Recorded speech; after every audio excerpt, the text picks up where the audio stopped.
ଓଡ଼ିଶା ଏକ କୃଷି ପ୍ରଧାନ ରାଜ୍ୟ। କୃଷି ସହିତ ଯୋଡ଼ା ଅନେକ ପୂଜା ଏବଂ ପରମ୍ପରା। ତା ମଧ୍ୟରୁ ମାର୍ଗଶିର ଗୁରୁବାରରେ ଲକ୍ଷ୍ମୀ ପୂଜା ଏହାର ଏକ ଉଦାହରଣ। ପୌରାଣିକ କଥାବସ୍ତୁରେ ଅଷ୍ଟଲକ୍ଷ୍ମୀଙ୍କର କଥା ବର୍ଣ୍ଣନା ରହିଛି। ସେଗୁଡ଼ିକ ହେଲେ ଆଦିଲକ୍ଷ୍ମୀ, ଧନଲକ୍ଷ୍ମୀ, ଧାନ୍ୟଲକ୍ଷ୍ମୀ, ଗଜଲକ୍ଷ୍ମୀ, ସନ୍ତାନଲକ୍ଷ୍ମୀ, ଧୈର୍ଯ୍ୟଲକ୍ଷ୍ମୀ, ବିଜୟଲକ୍ଷ୍ମୀ, ବିଦ୍ୟାଲକ୍ଷ୍ମୀ। ମାର୍ଗଶିର ଗୁରୁବାରରେ ଧାନ୍ୟଲକ୍ଷ୍ମୀ ପୂଜାବିଧି ଯେମିତି ଧର୍ମ ଭାବନା ପ୍ରଚାର କରେ, ତାଠାରୁ ଢେର ଅଧିକା ସଂସ୍କାର, ସଂଯମ ଓ ସାମାଜିକ ବାର୍ତ୍ତା ପ୍ରଦାନ କରେ। ସମାଜରେ ମାନବ ଜାତି ହିଁ ସର୍ବଶ୍ରେଷ୍ଠ ବୋଲି କୁହାଯାଇଛି। ଏହା ସହ ନାରୀର ନିଜ ପରିବାର ପାଇଁ ଥିବା ଅବଦାନ ଏବଂ ନାରୀର ସମ୍ମାନ ଉଦ୍ଦେଶ୍ୟରେ ଏହି ଲକ୍ଷ୍ମୀ ପୁରାଣ ବର୍ଣ୍ଣନା ରହିଛି। ସମାଜରେ ଜାତି ପ୍ରଥାର କୁସଂସ୍କାର ଦୂର କରିବା ପାଇଁ ଏହା ଏକ ସ୍ୱତନ୍ତ୍ର ପ୍ରଚେଷ୍ଟା କରିଛି। ବଳରାମ ଦାସ ଲକ୍ଷ୍ମୀ ପୁରାଣ ରଚନା କରିଥିବା ସମୟରେ ସେତେବେଳର ସାମାଜିକ କୁପ୍ରଥାଗୁଡ଼ିକ ମଧ୍ୟ ବର୍ଣ୍ଣନା କରିଛନ୍ତି।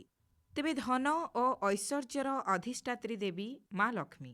ମାଣବସା ଗୁରୁବାରକୁ ଧାନ ମାଣିକ ଓଷା ବୋଲି ମଧ୍ୟ କୁହାଯାଏ।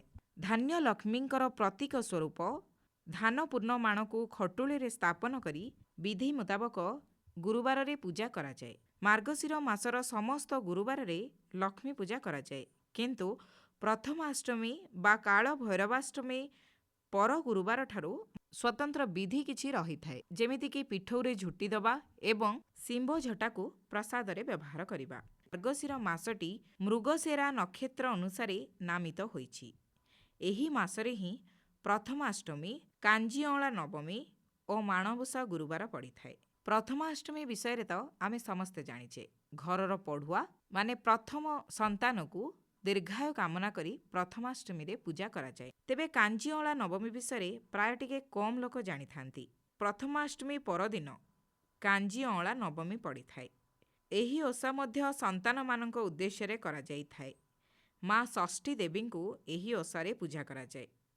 ପୁରା ଦିନ ଉପବାସ ରହି 7ଟି ପିତା ଶୁଖୁଆକୁ ପୂଜା କରାଯାଏ। ଏହି ପୂଜାରେ ଶୁଖୁଆକୁ ବହୁ ଆକାରରେ ସଜାଯାଏ। ଚନ୍ଦନ, ସିନ୍ଦୁର, ଫୁଲ ଦେଇ ସଜାଇଲା ପରେ ହଳଦିଆ ଛିଟ ଲୁଗାରେ ଶୁଖୁଆକୁ ସଜାଯାଇଥାଏ।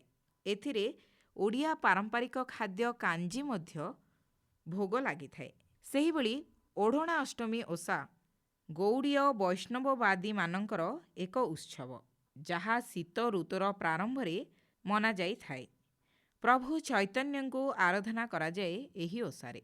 ଗୁରୁବାରରେ ମହାଲକ୍ଷ୍ମୀଙ୍କର ବ୍ରତ ସାଧାରଣତଃ ମାର୍ଗଶିର, ମାଘ, ବୈଶାଖ ଏବଂ ଆଷାଢ଼ ମାସରେ ପାଳନ କରାଯାଏ। କୃଷିର ପର୍ଯ୍ୟାୟ ଦୃଷ୍ଟିକୁ ଦେଖିଲେ ଏହା ଧାନ ଅମଳ ବେଳା। ଏହି ସମୟରେ ବର୍ଷା ଯାଇ ଶୀତ ଋତୁର ଆଗମନ ହୋଇଥାଏ। ଘର ଦ୍ୱାର ଲିପାପୋଛା କରାଯାଏ।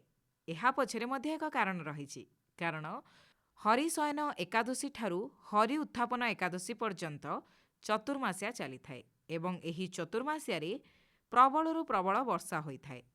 ପୂର୍ବରୁ ତ ଚାଳ ଛପର ଘରେ ସମସ୍ତେ ରହୁଥିଲେ। ମାଟିର କାନ୍ଥ, ବାରିଦାଣ୍ଡ ଥିଲା। ବର୍ଷାର ପ୍ରକୋପ ହେତୁ ଏହିସବୁ ଧୀରେ ଧୀରେ ନଷ୍ଟ ହୋଇଯାଇଥାଏ, ନହେଲେ କିଛି କାଂଶରେ ଅବକ୍ଷୟ ହୋଇଯାଇଥାଏ।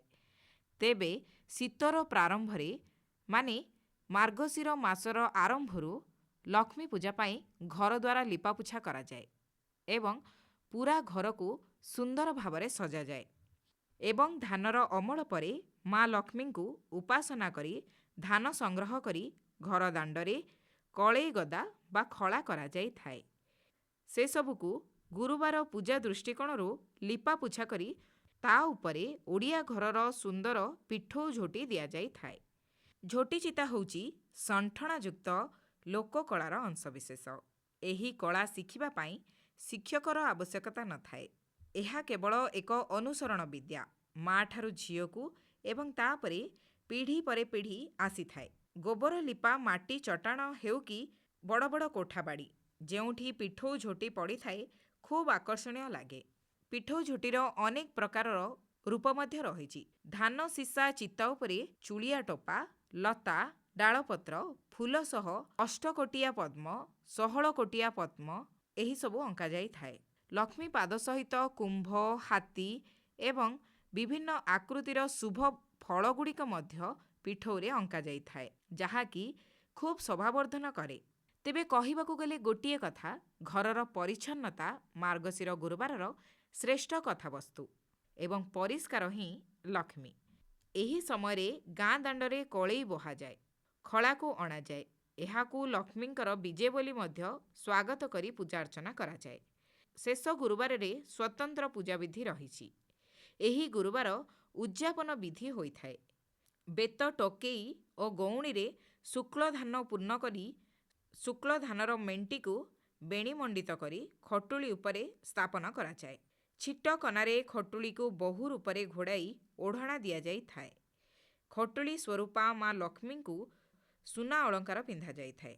ତା ସହିତ ଧାନ, ଚାଉଳ, ବିରି, ବେଲଅଁଳା ଡାଳ, ଦୁବ, ବରକୋଳି ପତ୍ର, ବିଭିନ୍ନ ପୁଷ୍ପ ହାର କରି ମାଙ୍କୁ ପିନ୍ଧାଯାଇଥାଏ। ଓଡ଼ିଆ ଘରର ବିଭିନ୍ନ ପିଠା ମଣ୍ଡା, ଆରିସା, କାକରା, ପୁଳି, ବରା ଏହିସବୁ କରାଯାଇଥାଏ। ମାଙ୍କ ପାଖରେ 3 ଥର ଭୋଗ ହୋଇଥାଏ, ଶଙ୍କୁଡ଼ି ଏବଂ ନିଶଙ୍କୁଡ଼ି। ବିଭିନ୍ନ ପ୍ରକାରର ଫଳ ପୂଜା କରାଯାଇଥାଏ ଏବଂ ଶେଷରେ ମାଙ୍କୁ ଅନ୍ନ ପ୍ରସାଦ ଲାଗି କରାଯାଇଥାଏ। ଏହାପରେ ଉଦ୍ଯାପନ ବ୍ରତ ଶେଷ ହୋଇଥାଏ।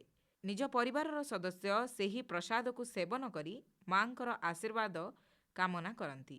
ସୁଖ, ଶାନ୍ତି ଓ ସମୃଦ୍ଧି ପାଇଁ ଏହି ପୂଜା କରାଯାଇଥାଏ।